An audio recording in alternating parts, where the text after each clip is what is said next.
de commencer. Donc, on a un ordre du jour. Je vais peut-être le lister là-dessus, hein, pour qu'on puisse commencer.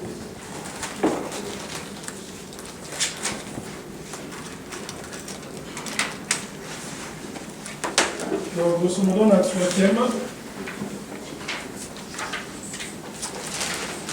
Hommage aux prisonniers politiques.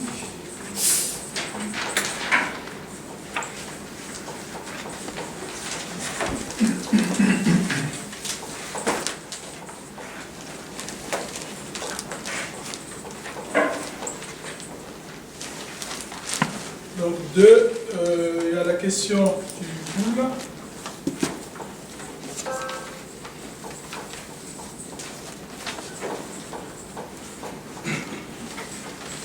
3, il y a la question de l'endettement du Congo.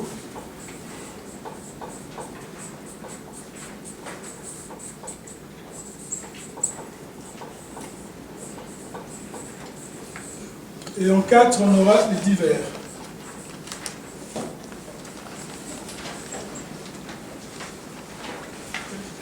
Donc, on a besoin de votre avis. S'il y a des gens qui ont besoin des feuilles,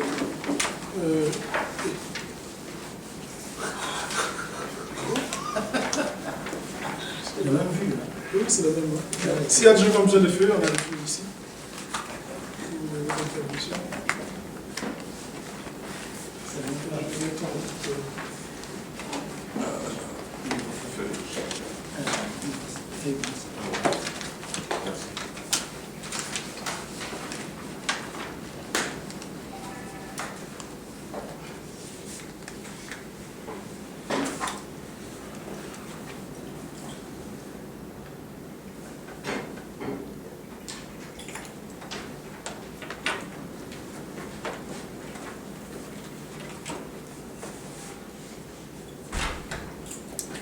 Y a-t-il des objections sur l'ordre du jour ou bien on adopte tel quel?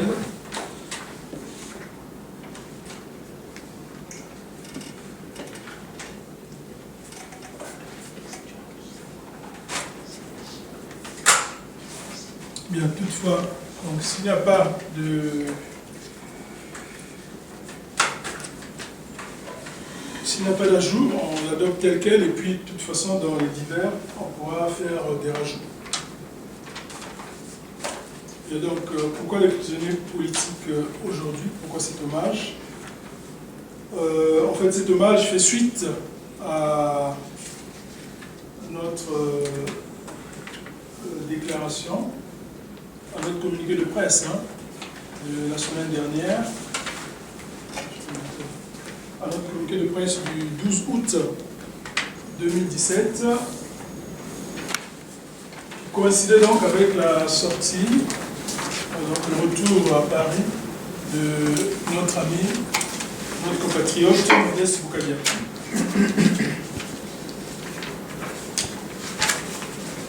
Bien, donc on a fait ce communiqué de presse en même temps pour signaler le fait que on ne comprenait pas,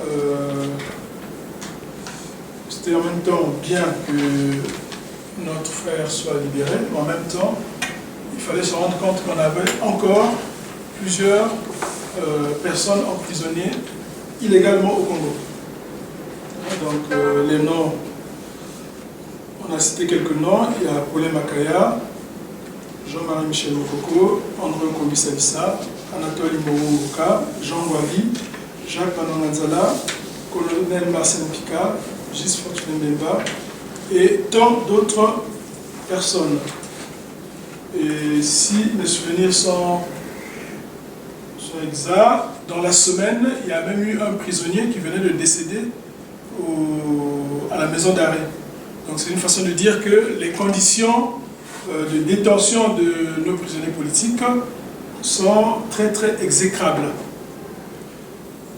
Et donc, au-delà de ce que nous avions commencé à faire par le passé, toutes les actions que nous avions menées, c'est vrai qu'on a fait beaucoup de choses. On a eu à faire des marches, on a eu à faire des écrits pour s'indigner sur le sort de ces prisonniers politiques.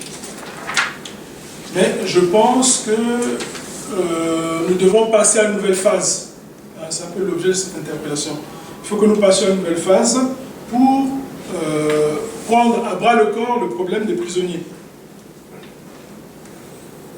C'est pourquoi d'ailleurs cette rencontre en fait elle a été placée sous le sceau, si vous voulez, de Forces Vives. Donc à la base il y a eu aussi quand même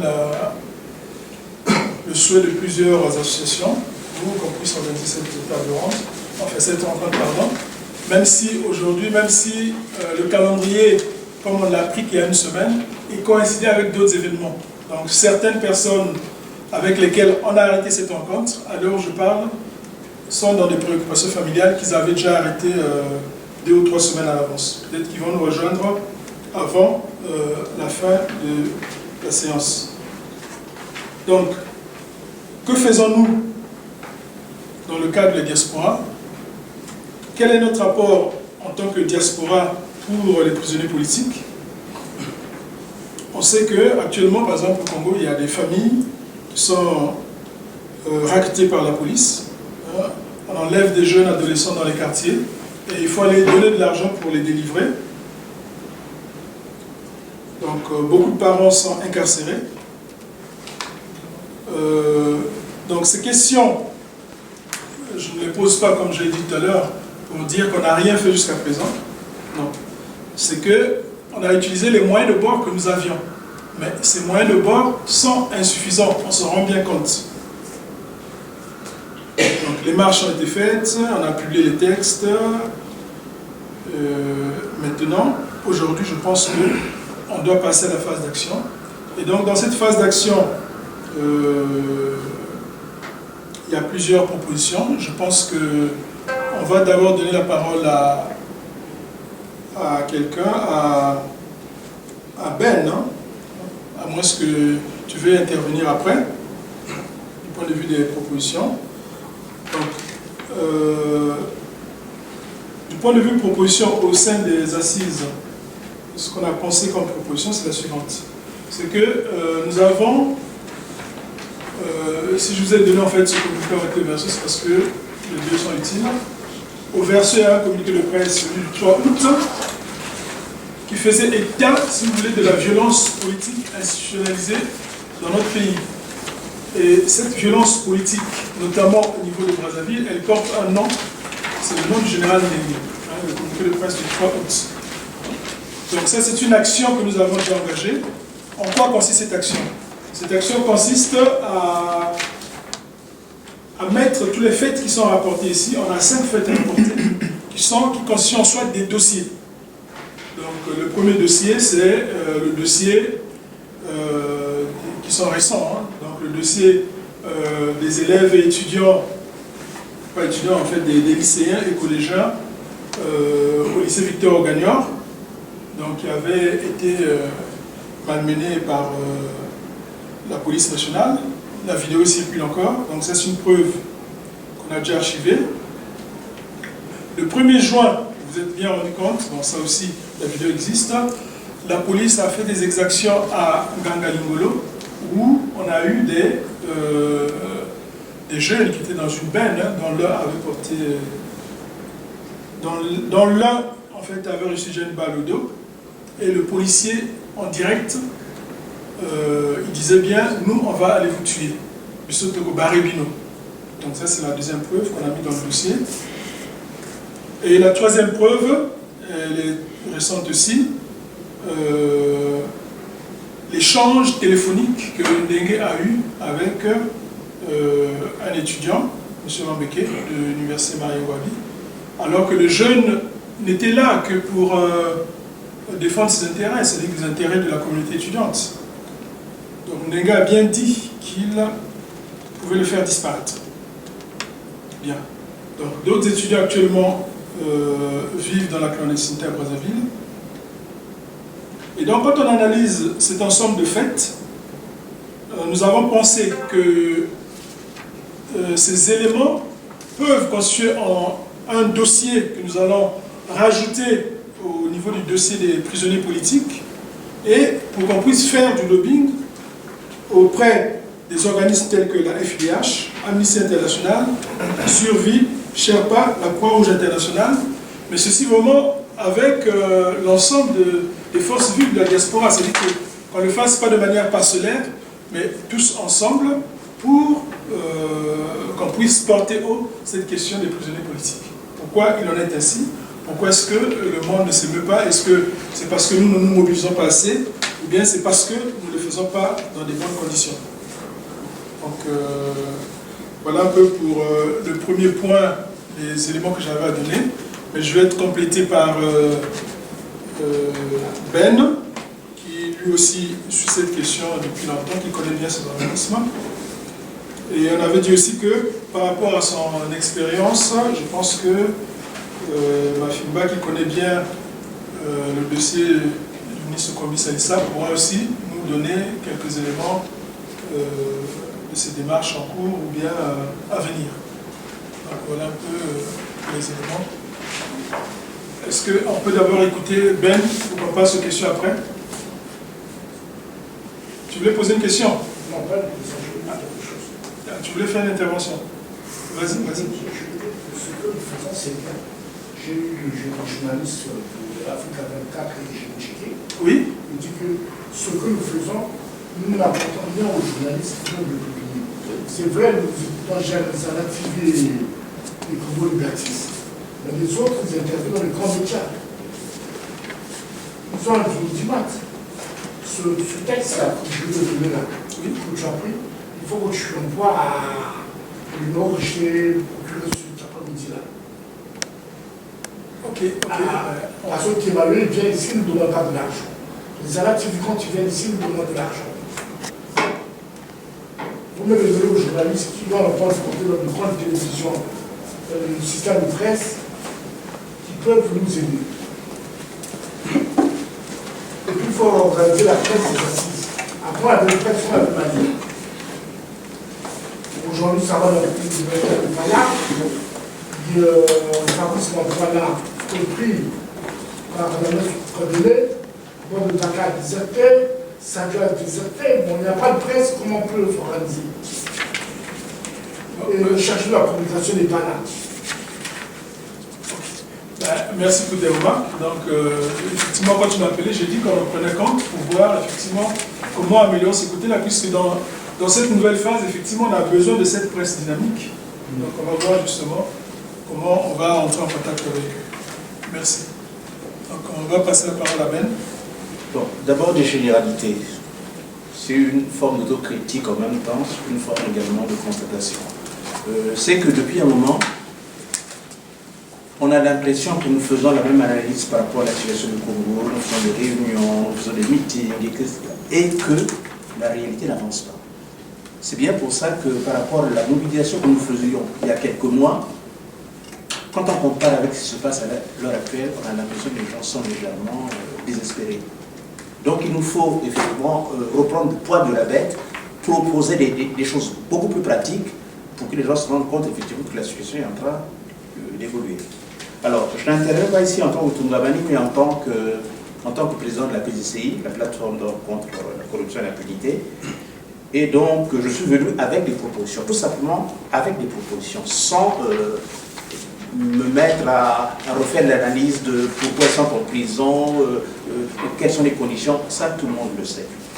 Bon, alors, donc ce que tu dis est vrai, tout à fait vrai en disant que les Congolais connaissent le problème de ces prisonniers politiques, mais toute la classe internationale n'est pas au courant. Le problème que nous pouvons faire, nous, en étant en France ici, c'est certainement ce problème-là. Et c'est de toucher l'opinion française pour que cette opinion puisse répercuter effectivement le problème qu'il peut avoir au niveau de Brazzaville. Ça ne sert à rien de faire des documents d'aller déposer auprès de Macron, ni de n'importe quelle organisation. Ils sont bien au courant, eux sont bien au courant de ce qui se passe là-bas. Il n'y a que la pression qui peut venir du peuple français qui va faire justement que eux ils changent d'opinion. Ça doit être notre ligne d'attaque. Tout ce qu'on peut faire comme communiqué, comme déclaration, etc., tant qu'il n'y a pas une action en dessous, ça donnera certainement rien du tout. C'est bien pour ça que la proposition elle est très simple. Bon, alors, donc j'ai fait pour que les gens me suivent en même temps que je suis en train de parler.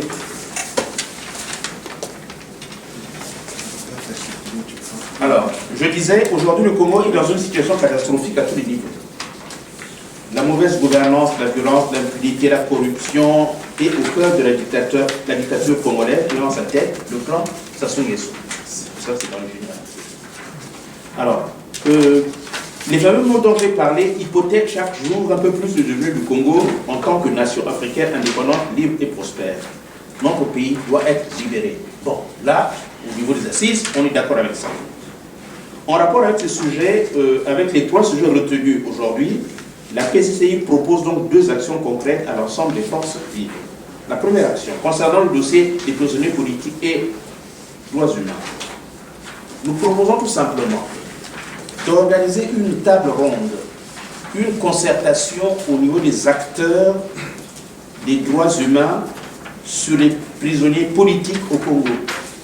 Donc des acteurs non gouvernementaux, des acteurs connus qui sont capables de nous apporter quelque chose par rapport à ce problème des droits de l'homme. Donc ONG, institutions, personnalités, sociétés civiles, presse, avocats, etc. Hier, j'ai eu un contact en Italie avec un reporter du Monde qui nous a dit la même chose que ce que tu viens de nous dire, en disant effectivement, si vous ne créez pas des événements, comment voulez-vous que nous autres journalistes qu'on puisse venir auprès de vous pour répercuter ce qui se passe au niveau du monde? Donc c'est à nous de monter effectivement nos événements pour pouvoir les appeler. Donc nous proposons d'organiser une table ronde avec des acteurs de droit commun. Le problème des prisonniers politiques au Congo intègre le dossier congolais de l'inobservation des droits humains relatif à la privation de liberté du citoyen d'une part, et d'autre part, à la répression systématique de toute contestation de la dictature en place. Aujourd'hui, de nombreux Congolais et les responsables politiques croupissent dans les geôles du pouvoir, dans une illégalité juridique totale. Seule une forte pression nationale et internationale peut venir à bout de cette situation. Cibles. Quelles sont les cibles de notre action? Le peuple français sensible et indirectement les autorités françaises par l'intermédiaire des organisations de droits de l'homme. J'en ai ciblé quelques-unes: FIDH, Survie, Amnesty International, syndicats, forces de gauche, députés, personnalités comme Eva Joly et Cohn-Bendit. Pourquoi j'ai cité ça exactement? Parce que la PCCI a quelques rapports avec ces gens-là, on a déjà travaillé avec ces gens-là, donc c'est tout à fait possible effectivement si les forces congolaises décident de faire une action comme celle-là, nous pouvons reprendre contact avec eux. Action. Prise de contact direct avec les organisations et les personnalités. Organisation de la table ronde des acteurs des droits humains sur le Congo avec comme cas pratique les prisonniers politiques. Donc, le thème avec lequel nous irons à la pêche de leur collaboration, c'est celui des prisonniers politiques. Mais par la suite, d'un problème des prisonniers politiques, il faut qu'on fasse l'élévation du sujet pour arriver à atteindre les droits humains. Parce que le phénomène des prisonniers politiques n'est pas un phénomène isolé. Il est isolé parce que les droits de l'homme ne sont pas respectés au Congo. Mais on ne peut pas faire une conférence en parlant des droits humains au niveau du Congo, ce sera trop généraliste. Donc nous commençons avec ces gens-là, par aux prisonniers politiques, et nous allons jusqu'aux droits de l'homme. Mais c'est très simple. Ils ne viendront pas en tant qu'assistants, mais en tant qu'acteurs. On va tous se poser la question de savoir comment est-ce que tous ensemble, les Congolais et les Français, on n'arrive pas à obtenir à Brazzaville la libération du prisonnier. Il y a des choses effectivement qu'ils veulent nous dire, les gens de la FIH et les autres. Mais ce qu'ils voudraient, c'est que ce soit nous qui allions vers eux pour leur demander, allons tous ensemble, voyons ce problème-là, et à partir de là, essayons de trouver une solution. La date, mi-octobre 2017, ce qui nous permet donc, pendant le mois de septembre, d'essayer donc de faire toutes ces démarches-là. Le but, rassembler les principaux acteurs des droits humains pour une prise de position commune dans le cadre d'un mémorandum ou d'un appel co-signé par les représentants des organisations.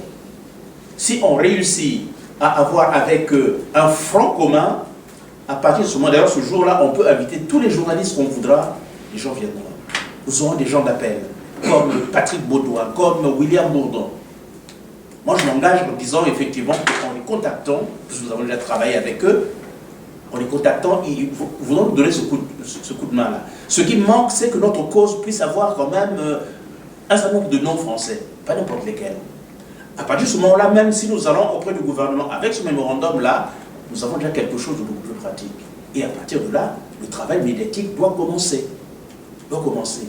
Mais pas seulement au niveau des assises, au niveau de toutes les forces vives au niveau de la France. Parce que ce qui se passe très souvent, chacun a tendance à faire un peu sa petite chose. Mais si nous commençons par cette grande table ronde, donc avec toutes ces organisations-là, ça permettra à tous les Congolais, quelle que soit leur chapelle, de pouvoir venir à ce que nous allons mettre en place. Donc voilà un peu la proposition que nous faisons.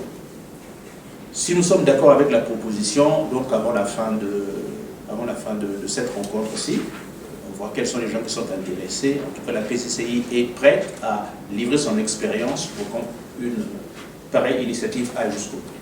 Voilà. Pour la partie du pool, donc je ne l'attends pas plus. Une toute petite question, parce que c'est bien l'idée, de mon point de vue, c'est très bien, mais sauf que pourquoi tu limites les forces de gauche en France? Pourquoi est-ce qu'on n'élargirait pas aux forces de droite? Pourquoi est-ce qu'on n'élargirait pas au Front National? Je veux parler du monsieur là qui a toujours défendu notre cause à l'Union européenne. Parce que voilà, pourquoi est-ce qu'on se limiterait aux forces de gauche? Non, je me limite à rien du tout. Oui, mais c'est écrit. Oui. Bon, mais alors donc on peut élargir effectivement, parce que même au niveau de gens de droite, les gens sont humanistes. Hein. Ah oui, bien sûr. C'est parce qu'il y a une proximité avec un certain nombre de gens de gauche. C'est ça. Est-ce qu'il y aurait des questions par rapport à ces interventions? Oui. Une question. Tungamani a parlé de la nécessité d'élargir cette action à toutes les organisations. Mais ne trouvez-vous pas que nous, Congolais, nous sommes totalement stupides? Faites le décompte des organisations congolaises sur la place de Paris. Au départ, le projet des assises était précisément un projet fédérateur. C'est ça. Après le mandat du ministre Maleka, les assises sont redevenues un groupuscule. Et à côté, des gens animés probablement de bonne volonté, je n'en disconviens pas, ont créé une multitude de structures. Ils sont même allés jusqu'à créer un parti pour libérer le Congo, avec un président fantoche, un président fantôme, sur le modèle anglais, qui est, paraît-il, le futur président du Congo, une fois que M. Denis Sassou Nguesso ne serait pas là. Mais on sombre dans le ridicule. Il n'y a pas plus ridicule que nous. Regardez ce que font nos amis et frères gabonais. Ils sont unis derrière M. Ping. Quand ils font des actions sur la place de Paris, c'est en tant que soutien de M. Ping. Donc, il faut d'abord commencer par... notre ami, notre frère a tout à l'heure évoqué la nécessité d'élargir aux forces de droite et même d'extrême droite le soutien à notre action en faveur des prisonniers. Mais regardons-nous. Enfin, il n'y a pas une diaspora plus divisée, plus stupide que la nôtre. Et c'est des groupuscules, c'est 5-10 personnes, ces partis-là, ces organisations de solidarité, etc., regroupent 10, 15 personnes. Enfin, c'est ridicule. On sombre dans le ridicule. Le dictateur, il se frotte les mains en disant « ceux-là sont encore plus divisés que la soi-disant opposition qu'il y a à Brazzaville. » Enfin, on est ridicule. Bon, oui, je vais tenter de donner une réponse puisque je vais laisser le... Bon. Moi, j'ai une idée de la question. Pour la simple raison, je suis assez vieux au niveau de la diaspora, j'ai eu à connaître beaucoup d'événements qui se passent ici. L'événement qui est en train de se passer, moi, ne m'étonne pas. C'est-à-dire qu'au bout d'un moment, quand vous êtes loin du terrain de validation, le terrain de validation c'est Brazzaville. Toutes les idées ont l'air de se valoir. C'est comme en science. Tant qu'on n'a pas testé quelque chose, on a l'impression que c'est vrai. Aujourd'hui, les petits qui sont en train de faire, j'appelle les petits, qui sont en train de créer des organisations, si tu leur donnes une théorie, ils vont dire en quoi est-ce que ta théorie est juste, en quoi est-ce que la mienne n'est pas juste. Voilà ce qu'il va te dire. Ça, c'est le constat. Donc, ce qui est en train de se passer, ce que nous avions fait quand nous avions créé les assises, je comprends, ce qui est en train de se passer maintenant aussi n'est pas seulement quelque chose de congolais. Certains ont l'impression qu'on a crié que la course est pratiquement proche, que là, on a donné le départ. Mais c'est la solution, moi, qui m'intéresse. Quelle est la solution? Et là, il y a un frère qui vient de venir, qui, en discutant avec moi involontairement, il m'a donné la solution. C'est-à-dire que le poisson ne va que là où l'eau coule. C'est-à-dire que si tu veux que les gens reviennent au niveau des assises telles que nous étions, nous sommes obligés d'être une force de proposition, surtout dans l'action. C'est à nous qu'on a fait très souvent la critique en disant les assises, vous faites souvent des réunions, etc. Mais du point de vue de l'action, ça ne marche pas. Donc maintenant, on doit savoir effectivement que les analyses, c'est bien, mais s'il n'y a pas d'action, les autres vont avoir l'impression, oui, les grands frères discutent tout le temps. C'est comme ça qu'on nous appelle d'ailleurs. On nous traite de vieux, en disant que vous parlez, et ça ne change pas sur le terrain. C'est pour ça que j'ai dit, à partir du moment où nous aurons des actions claires, une ligne politique claire et des actions claires, les autres suivront. Et c'est ça. Ils suivront les seuls. Donc notre problème est celui. Je voudrais rebondir sur les actions. J'ai déjà entendu parler de vous et aujourd'hui je vous ai vu. En fait, j'ai entendu parler de vous autour de 2007. Je faisais une recherche sur une question sur la lutte contre la pauvreté au Congo-Brazzaville. Et j'ai été voir un certain nombre d'associations, notamment Survie, et j'ai entendu parler de vous. Ce que venait de dire le professeur Nkunku, en fait, l'action que vous aviez menée, pas au niveau de la plateforme, mais l'action qui consiste à aller vers les associations internationales françaises et internationales qui s'occupent des droits humains, cette action-là, vous l'avez déjà menée. Mais est-ce que vous aviez fait à votre niveau, ou bien, au niveau des associations des ressortissants du Congo, est-ce que vous avez fait un bilan sur cette action? Moi, je sais que sur la question, par exemple, des biens mal acquis, vous étiez, vous, dans cette procédure-là, avec la FIDH. Et, oui, avec plutôt Sherpa. Avec Sherpa. Et quelle a été en fait la portée de cette action, la portée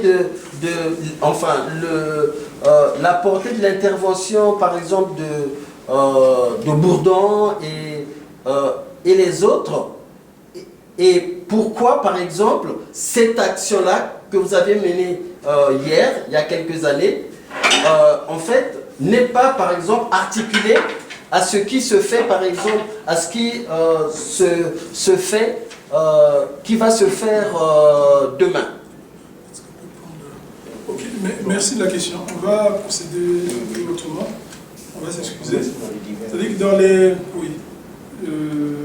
Comme on avait commencé par le premier point sur les prisonniers politiques, on avait dit qu'on va accorder la parole aux familles des prisonniers politiques.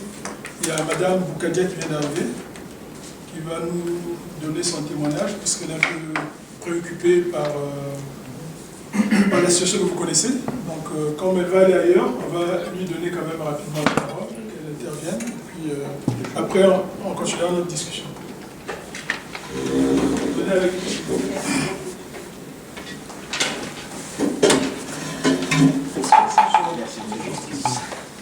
Oui, M. Boukadia a épousé Mundele. C'est une liberté. C'est à travers la diversité, justement, qu'on est les choses. Voilà. C'est un tout petit discours qui est très, très succinct. Voilà, déjà, Madame, parce que la chambre féminine est très peu représentée. Messieurs, bonjour. Après 575 jours privés de ses droits civiques, dont 210 sont sans soins adéquats, Modeste Boukadia, président du CDRC, a eu le bonheur de retrouver le sol français pour y recevoir des soins assistés de plateformes techniques répondant aux besoins de ces pathologies.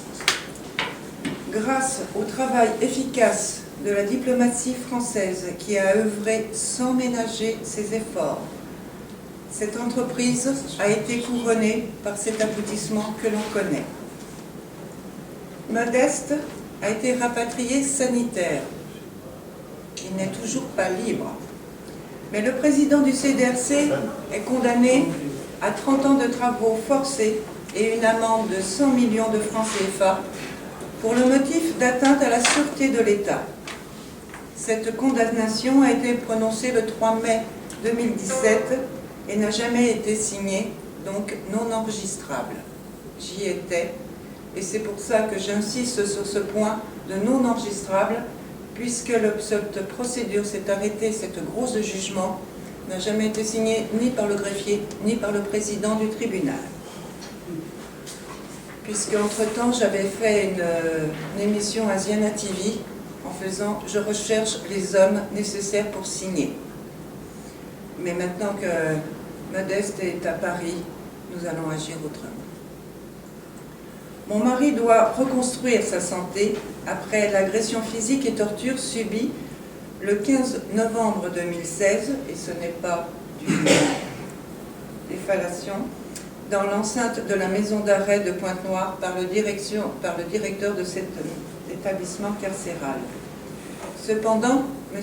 Modeste Boukadia tient à remercier et à présenter ses sentiments et sa grande considération aux autorités françaises et toutes celles qui ont joué un rôle d'influence. En restant là, je n'oublie personne, puisque je parle en mon nom, à tous ses amis, à toutes les associations et au peuple du Congo, sans oublier les membres de son parti, dont 11 sont toujours emprisonnés, et les prisonniers pour avoir exprimé leurs idées et leurs opinions différentes. À tous, il souhaite beaucoup de courage, d'être entourés, car c'est une force psychologique pour les prisonniers de ne pas se sentir abandonnés, et c'est maintenir cette détermination et cette conviction.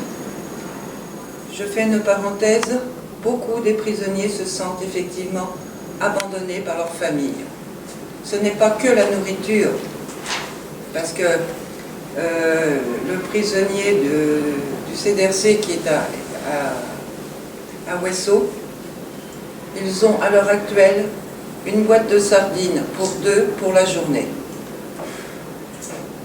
Ça donne l'état de conscience et surtout financier du pays. On peut, pour éviter ces écueils, ça répondra aussi peut-être à certaines de vos questions que je ne pourrais entendre, puisque quand j'ai accepté l'invitation, j'avais déjà un planning, et là j'étais à une réunion, et je vais à une autre, et je me suis dit, je ne peux pas faire autrement, avec le retour de mon mari, de ne pas venir ici, pour attester, il ne peut pas venir lui-même, vu son état de santé, mais je me suis dû de venir présenter justement toutes ces petites remarques. Donc, on peut, pour éviter ces écueils, en conservant un mécanisme souple et efficace.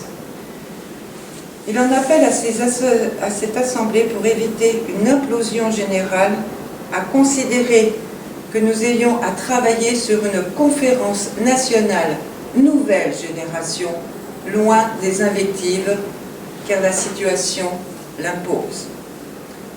De la situation présente, entre ceux qui ont permis l'avènement de ce pouvoir, ceux qui l'ont consolidé et ceux qui ont laissé faire, nous en sommes donc tous responsables. Nous devons considérer si la démocratie, après la conférence nationale souveraine de 1991, n'a pas permis l'essor escompté alors qu'elle était la plus prometteuse de l'Afrique centrale, c'est que nous avions soumis ce suivi à forte contestation et laissé le suivi de ces recommandations à des pouvoirs partisans qui n'ont pu empêcher ou s'empêcher une gestion ayant conduit à cette situation en tout point préoccupante et désastreuse. La construction de l'État de notre pays nécessite primordialement la vision d'une union nationale. Je ne parle pas d'unité. Tous mes discours ont appuyé sur le mot « union ». Chacun d'entre nous sommes des unités. Donc, on peut jouer sur ces mots, mais si on veut une réalisation, il faut une vue globale qui englobe tout le monde, et c'est pour moi une union. Prélude à l'unité de la nation autour des valeurs qui seront celles du respect et de la reconnaissance mutuelle en tant que tous fils du pays, du nord, du sud, de l'est et de l'ouest. C'est à ce prix que nous générerons des créateurs de richesses économiques pour essaimer dans toutes les régions et rendre harmonieux le développement du pays, sans confiscation par des groupes autoproclamés. Sans l'union, nos efforts actuels seront voués à l'échec. On accomplira ainsi quelques pas décisifs dans le passage de la République à la démocratie, dans un pays où le débat tourne autour des appartenances identitaires, exclusives et privilégiées au détriment de la capacité de chacun d'entre nous à œuvrer pour le bien-être de tous, sans distinction géographique. Pour l'Union nationale, sa disponibilité pleine et entière est au service du pays. Voilà. C'est les quelques mots dont je vais laisser message au bureau pour vous dire que Modeste donc, a été rapatrié sanitaire. Sur sa feuille de rapatriement, c'est bien marqué qu'il était donc condamné à 30 ans de travaux forcés. Donc, nous allons en off essayer avec les avocats français de faire en sorte, puisque dans le droit pénal français, puisque la cour criminelle au Congo correspond à la cour criminelle en France, faire en sorte de faire casser ce jugement. Dans le sens que lorsqu'un président du tribunal n'a pas, ou un fonctionnaire de l'État n'a pas signé et n'a pas rempli sa mission, le papier donc est caduc, le condamné, puisque Modeste est condamné, devient un détenu arbitraire. Avec cette démarche que nous avons lancée, plus toutes les démarches que nous avions eues au niveau de l'ONU, comme quoi tous les prisonniers politiques ressortissants du CDRC étaient des détenus arbitraires et abusifs, selon l'ONU. Donc j'ai ce papier, si vous voulez chercher, c'était donc ça a été publié en novembre 2015. Donc on arrivera à faire imposer cette application. Si on arrive à faire sortir tous les prisonniers, dans mon discours volontairement j'ai dit d'opinions politiques différentes. Ces opinions politiques différentes font que ça crée la base d'une démocratie. Comme je viens de l'entendre, il faut qu'ici, effectivement, tout le monde se fédère et oublie qu'on est du nord, du sud, de l'est, de l'ouest. Les gens du nord souffrent autant que ceux du sud. Ceux des plateaux, identiques. Puisque quand je suis revenue, moi, du pays, j'y ai séjourné pendant 2 mois et demi, et la situation économique est désastreuse. Quand je dis désastreuse, pour vous donner un exemple que tout le monde connaît, les taxis sont 100. C'est-à-dire que sur leur destination du point A au point B, enfin au point D, on va dire, c'était vous payez 500 francs. Maintenant, ils font 3 arrêts où vous payez 500 francs. C'est-à-dire que vous vous rendiez, par exemple, de ce point initial au point final, donc vous payez 3 fois la somme. Sinon, vous y alliez à pied. Les gens n'ont plus de quoi manger. J'ai vu des gens nus. Et même des cadavres qui traînent dans la rue. Et des gens nus qui, pour masquer leur pudeur, parce qu'ils ont encore une dignité, se sont entourés j'allais dire, même plus de tissu. C'est des hallebardes qui se... Des lambeaux, merci maman. Et je n'ai même pas eu le courage de prendre cette photo pour la montrer, parce que j'ai le respect de ces gens qui dorment dans les rues. Donc là, c'est quelque chose qui est alarmant. J'entends ici ceux qui sont pour soutenir Paul Macaya. Oui, c'est vrai. Pour soutenir Jean-Marie Michel Mokoko. C'est vrai aussi. Et bien d'autres. J'allais dire que ces deux que je viens de citer ont des soutiens en France. Il y en a beaucoup d'autres qui font des actions sur place, genre à essayer de faire sauter les rails des trains, à prendre les briques pour éviter les constructions de diverses et autres qui se retrouvent en prison, mais ils n'ont pas le soutien de toutes ces 3 personnes précitées. Et c'est au nom d'une façon générale, globale, de tous ceux qui sont en train de souffrir dans ces geôles, qu'elles soient à Brazzaville, à Pointe-Noire, à Ouesso ou à Ifundo, c'est la même chose. Les gens sont malades, ne sont pas soignés, parce que ceux du CDRC, en ayant fait appel au FIDH et à la Croix-Rouge internationale, on m'a dit, ceux qui sont malades, faites faire un certificat médical et nous les rapatrierons sur une zone plus sudiste, donc soit Brazzaville, soit Pointe-Noire. J'ai versé l'argent à ces personnes pour qu'elles puissent se faire ces certificats médicaux. Ils ont ces certificats médicaux.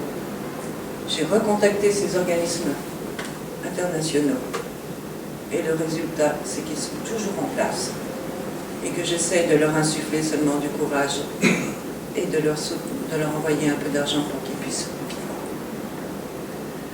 Ce n'est pas seulement l'argent, comme je l'ai énoncé, pour tous ces prisonniers, tous ceux que j'ai pu voir, leurs femmes avaient tourné Kazakh. Ils avaient abandonné. La force qu'a eu Modeste, c'est que j'ai été omniprésente. Moralement, physiquement, ce n'est pas l'argent et la nourriture, c'est le moral. C'est ça qui fait qu'un être, un homme, tient et reste digne. Et ce sont ces paroles, peut-être d'une Mundélé. Je fais, comme vous avez énoncé tout à l'heure, je reconnais cette différence. Pourquoi je persiste en disant une Mundélé, comme tout le monde au pays m'appelle, t'es congolaise. Oui, je suis congolaise, c'est vrai. De cœur, je le suis. Mais... Je vous connais, madame, depuis à la Défense, vous faisiez les déjeuners les déjeuners de la Défense, oui. Nous avions organisé, nous invitions tout le monde. Oui, vous étiez toujours là. Voilà. Mais le fait, c'est que je suis pour faire des projections, des plannings, en disant, voilà, on nous propose ça, ça marche, on continue, ça ne marche pas, on arrête. Parce qu'il ne faut pas user les énergies. Il faut être des gens avec des applications concrètes et non pas, messieurs, j'allais dire, de faire des palabres. On a une question courte et rapide. On n'est pas là pour se mettre en valeur. Il faut penser à ces gens au pays. Je suis en train de faire l'inverse de ce que je suis en train d'énoncer, mais c'est pour vous dire, ce n'est pas parce que mon mari est rentré que j'abandonne le combat. Pour l'instant, je vais me mettre en retrait pour qu'il puisse se soigner, pour qu'on puisse lancer toutes ces démarches juridiques, mais je suis toujours omniprésente dans les démarches.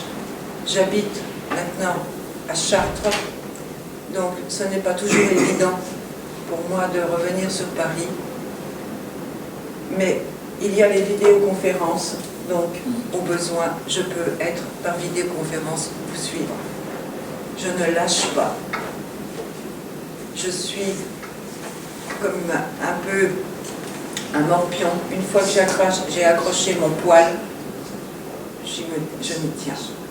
Maintenant, c'est cette volonté qui fait que les choses vont changer.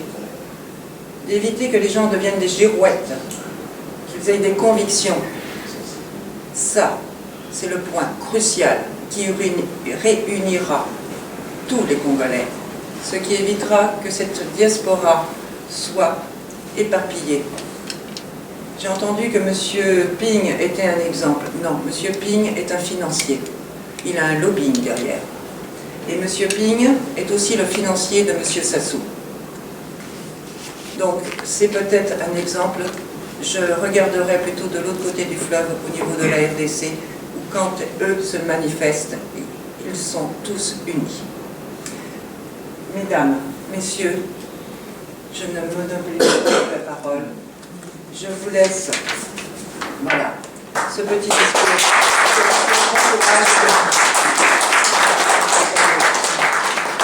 Et pour,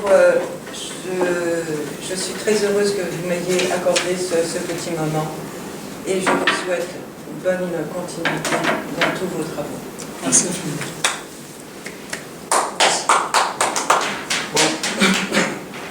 D'abord, merci madame d'être venue. Votre mari est un ami et on s'est connus lors de la fête d'indépendance du Gabon. Vous étiez là avec votre mari et j'étais là.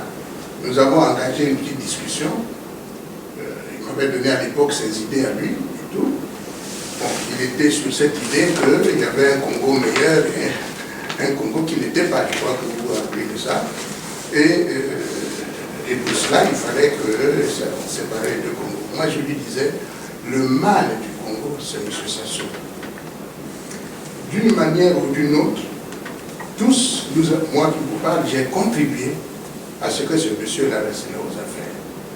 Parce que si, en 92, je n'avais pas participé au vote de la motion de censure, il n'aurait pas eu cette facilité de s'organiser comme il a fait. Comme il a fait jusqu'à reprendre le pouvoir et à s'installer tel qu'il a. Maintenant, il a fait la démonstration de ce qu'il est réellement. C'est un dictateur, c'est un tyran. Je suis très content là, de voir l'évolution, de son évolution, de l'analyse nationale. Bon. Excusez, je ne vais pas rester longtemps. Non, c'est une très bonne chose. Moi, je crois que pour ceux qui combattent depuis longtemps Sassou, le plus grand mal du Congo, l'économie, les finances, la sécurité des hommes et tout ça, je crois que c'est lui qui est la clé de voûte de tout ça. Maintenant que j'entends vous dire que le Congo doit rester uni, pas question de diviser le Congo du Nord en Sud, et ainsi de suite, mais c'est une très bonne chose. Mais il nous manque à nous, avant que vous ne preniez la parole, je devais suggérer, là, après que mon frère là ait pu parler, je allais suggérer quelque chose. Dire que nous, en tant que Congolais de l'extérieur, pour ne pas se limiter seulement aux assises, nous Congolais de l'intérieur sommes là. Il faut que chacun de nous, autour d'une table ronde, madame, tout le monde assis prend la parole, dit ce qu'il pense du Congo. Moi qui vous parle personnellement, vous pouvez créer toutes les conditions de se retrouver avec Sassou, je n'y participerai pas. Je vous assure. Tout simplement parce que moi j'ai même suivi un peu dans Diana, tu hein, vous avez dit ceci. Vous avez dit ceci, qu'il est arrivé que votre mari, hein, l'aide, il aurait averti de ce qu'on allait, je ne sais pas quoi, le tuer dans un avion, et votre mari est allé lui dire ne le fais pas, donc grâce à cela, vous lui avez sauvé la vie. J'ai reconnu ma faute à moi aussi. Si vous voyez mon frère, dites-lui, moi je m'appelle Ota Jean-Joseph William. Dites que j'ai vu William, qui vous salue, et ce que je félicite en plus, sa libération, mais je souhaite vraiment cette évolution de notre combat commun. Si je peux vous répondre très rapidement. Quand Modeste a une chose, c'est qu'il a le respect de la vie. Il n'a jamais eu d'ennemis, il a des adversaires. Mais il n'a jamais eu d'ennemis. Et même son adversaire, il tend la main pour qu'il ne meure pas. C'est une grandeur d'âme. L'autre point, quand il a parlé de cette division du pays, vous avez parlé, vous, de division. Lui a énoncé partition. Or, le français a une chose, c'est qu'il est complexe, très riche, et chaque mot utilisé veut bien dire ce qu'il veut dire. Si je fais une image, celle que j'ai reprise justement à Mat Meeting, quand Modeste avait proposé justement cette partition, donc on répartit, ça n'a jamais été une division. Vous l'avez tous entendu comme une division, une scission. C'est donc, la France, la régionalisation en France est une partition. Et quand il a parlé justement de cette partition du Sud, c'était comment on coupe les pieds d'une chaise, d'un trône, pour que celui qui est assis tombe sans effusion de sang. C'était dans ce sens qu'en faisant cette division, et là j'emploie volontairement ce mot, en régionalisant le Congo, que chaque entité régionale trouve sa richesse économique, ses valeurs au niveau de chaque potentiel. On faisait tomber Denis Sassou, il ne pouvait plus être ni le président du Sud, ni le président du Nord, ni le président de l'Est ou de l'Ouest. Il aurait dû être candidat sur les 4. Il ne pouvait pas. Ce n'était donc pas sur un plan de diviser le pays, c'était une partition pour que chaque région du Congo puisse redevenir une entité, retrouver ses richesses, le travail pour chacun. Parce que le Sud, quand on voit au niveau de l'administration actuelle, 98 voire 99% sont de l'ethnie du président. Le fait, c'est que vous avez des cadres, des intelligences qui sont en train de se morfondre, pas de travail, d'être à faire du système D ou à être du taximan. Donc, par cette régionalisation, et Modeste n'a pas voulu employer ce terme, avait parlé de partition.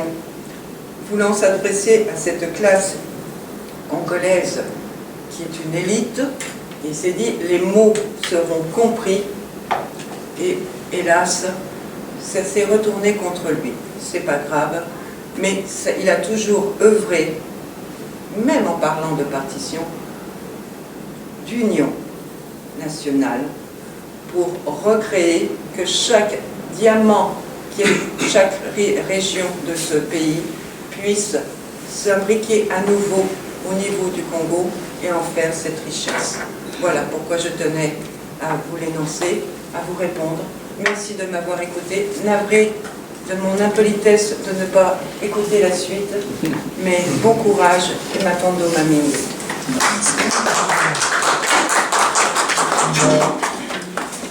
Merci beaucoup. Je vais vous sortir. D'accord. Je vais reprendre mon sac. Je vous en prie. Bon courage à vous. Au revoir.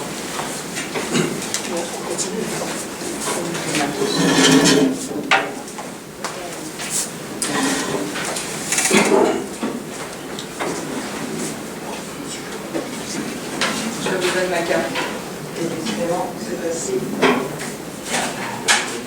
Je vous donne ma carte comme ça.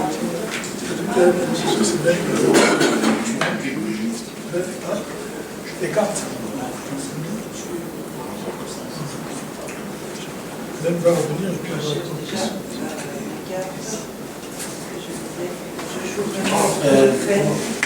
Ben, on poursuit sur les propositions de ce que tu as dit. Oui, il y avait les questions, il y avait... Voilà, il y avait d'autres intervenus. Comme ça, voilà, on enchaîne.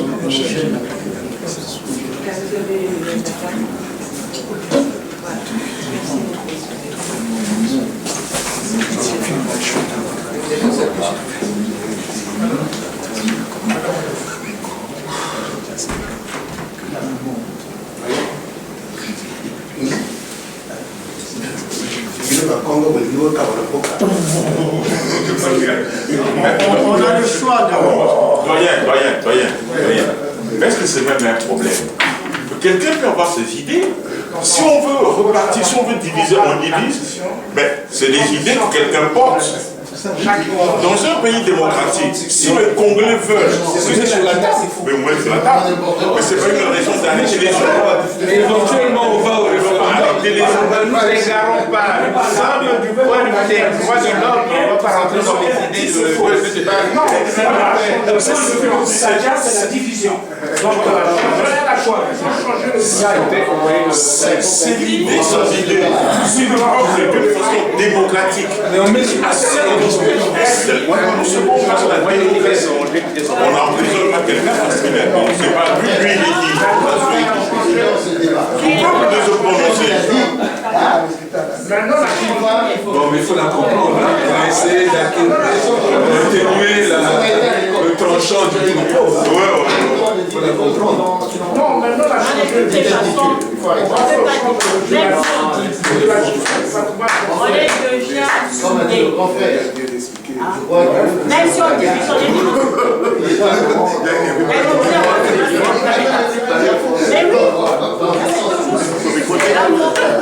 Moi, lorsque ce débat est arrivé je ne sais pas. Parce que il y a le silence qui est là. C'est impossible. C'est impossible. Ça ne peut pas se faire. À la rigueur, je m'en foutrais même de la personne que le peuple élit président. Mais moi, le problème, c'est qu'il faut garder ce socle-là, voilà, que les choses se fassent de façon démocratique, que les Congolais décident, que ce soit eux qui décident. S'ils décident de lire un fou, ils lisent. Ah, ils l'ont déjà fait. Ah ben oui, ils lisent. La démocratie, je dois protéger. Vous pensez que c'est le Congo a vraiment élu un fou ou un fou s'est fait élire? C'est pas ce que j'ai dit. Donc je ne pense pas. Parce qu'on a dit tout à l'heure que le peuple l'a fait, le peuple l'a pas fait. Parce que vous le reconnaîtrez bien sûr qu'en 2002, il n'a pas véritablement été élu par le peuple. Il s'est fait élire selon le système qu'il avait mis en place et le contrôle qu'il exerçait sur la capacité électorale. Donc, une fois qu'on connaît ça, on ne dit pas que c'est le peuple qui est élu. Il faut faire très attention. Voilà, il faut faire très attention. Donc, il y a un système qui a mis en place, qu'il a mis. S'il vous plaît, continuez le travail. Voilà. Oui. Mais le président est plus... oui. Non. Le débat. Vous avez enclenché un débat. Il a fallu simplement... On va mettre le débat là. D'accord. Il a fallu simplement laisser passer le brouhaha qui se faisait. Moi, j'ai réagi sur la... on n'avait pas fini, tu viens le faire. Ça, c'est un débat permanent. Ce débat-là, donc, on va rentrer dans le tout le déroulé de Ben a fait une exposé. Ah, il a fini? Ben a fait un exposé. Le second exposé à écouter est celui de Mafi. Ah, ok. Non. Mafi Francis. Non, on était encore sur le propos de je pense. Oui, je pense. Mais qui sont intéressants que c'est quand bien arrêté avec. Non, moi je. Non. Avec le proposition, c'est une bonne proposition. Je pense que c'est là où, généralement, tout à l'heure on a dit, hein, on reste dans les salles, après on sort avec rien. Tu as eu l'intelligence de mettre sur la table une proposition concrète. Discutons de ça. C'est ça. Après, on peut passer. Ben revient. Bon. Je pense que c'est comme ça. C'est parce que sinon, on peut vraiment finaliser. Non, c'est pas de discuter. C'est pas de discuter. C'est apporter des éléments d'appréciation. Si on valide parce que je pense que cette proposition-là, voilà. On doit se dire, si on la valide, voilà. il a même proposé un deadline. Mais c'est intéressant. Si on la valide, il faut mettre même déjà une équipe qui commence à travailler là-dessus. Il ne faut pas passer à ce mouton. Je suis d'accord. Les équipes ont fait une phase d'expérience. Non, mais après, c'est-à-dire qu'il y a une union. Non, mais la même chose. Il y a plusieurs identités. C'est-à-dire qu'ils doivent opérer, tous les responsables de toutes les identités se réunir avec eux de temps en temps. Se réunir avec eux de temps en temps. Quand j'ai proposé aux assises dans l'organisation, on doit avoir l'organigramme de chaque structure des composants des assises. On était sur un dossier, là vous vous êtes encore sur un autre dossier. Écoutez, voilà. Donc voilà. Il y a Ben qui a fait la proposition, hein, qui de mon point de vue est intéressante.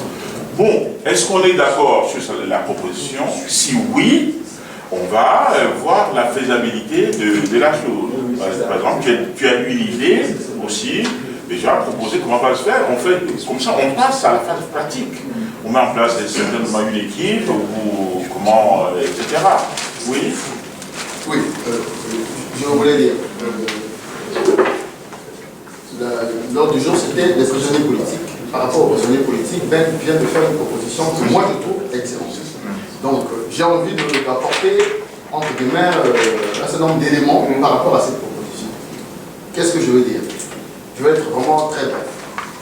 Ce que j'ai retenu de Madame Patel tout à l'heure, et ce qui m'a intéressé, elle a dit quelque chose d'intéressant. Elle a dit des prisonniers politiques. Le problème, ce n'est pas l'argent, ce n'est pas la bouffe, c'est le moral. Pour qu'ils tiennent, c'est le moral. Ils doivent sentir que moi, je suis en prison aujourd'hui, je suis en train de me sacrifier parce que je ne veux pas que mon sacrifice doit servir à quelque chose. C'est ce que je veux dire. Je vais prendre un exemple simple aujourd'hui, dans le contexte actuel. L'information que je veux donner. Parce que comme il a dit, je suis le dossier au commis et au-delà. Sassou aujourd'hui est dos au mur, il se dit, je dois envoyer des signaux. Sassou c'est un dribbleur. Je dois envoyer des signaux que j'ai écouté plus ou moins mon isolement par rapport au FMI. Sassou est en train d'envoyer en ce moment des émissaires, tous les jours. André a même chassé un dernièrement, il y a une semaine. L'émissaire, ça pourrait dire quoi? Bon, écoutez, mon frère, je pense que aujourd'hui, on peut trouver plus ou moins une solution, qu'il soit de gouvernement d'union nationale, de conférence nationale et autres. Mais à condition qu'en sortant, est-ce qu'on pouvait un mot pour dire que, bon, à la rigueur, j'ai gagné, quoi. C'est ça ce que nous sommes en train de faire au travail. Mais si ces prisonniers politiques, 4 mois, tu ne sors pas. Plus de, je ne sais pas, maintenant 6 mois, tu ne connais pas la lumière du jour. S'ils n'entendent pas tous les jours, et moi c'est ce que j'essaie tous les jours de faire lorsque la soeur de Viva, ça lui dit, dis à mon frère que hier on était au Quai d'Orsay, même ceux qui est à vous, mais je préfère lui dire ça, qui comprennent que nous sommes en train de travailler. C'est là que je dis la proposition est intéressante. Tu sais, ça me fait penser à quoi, Benjamin? À ce que nous avons fait à l'époque à l'Assemblée nationale française. Justement, c'est ce que je voulais lui dire. Si on te souviens, pour sortir de la guerre, lorsque Sassou commençait à vouloir s'installer, nous avons organisé une grande assemblée à l'Assemblée nationale avec toutes les forces vives, avec les Mondélés, sur les questions, on va dire, de la démocratie en général. C'est un terme générique. Et l'écho était tellement dévastateur que c'est là où Sassou a commencé à se dire, essayons de discuter pour une normalisation avec l'extérieur, sinon avec les opposants. Je pense que cette idée, pour moi, elle est très bonne. Mais non, ce que je veux dire par rapport à ça, je reviendrai sur les propositions. Le deadline, Benjamin a parlé de mi-octobre. Je pense que mi-octobre, c'est bien pour les préparatifs. D'autant plus qu'on peut associer les associations, les personnalités hautes, les syndicats, pas seulement la gauche, comme a dit Dominique, il faut élargir à tout. Mais avant le mi-octobre, je ferai deux propositions. On doit poser des actes par rapport à l'exécution de prisonniers politiques. Je ferai les propositions tout à l'heure. Mais juste sur cette proposition, moi je valide. En tout cas, je veux apporter ma contribution à l'organisation de cette table ronde, qui sera un bel angle d'attaque par rapport à ce pouvoir-là.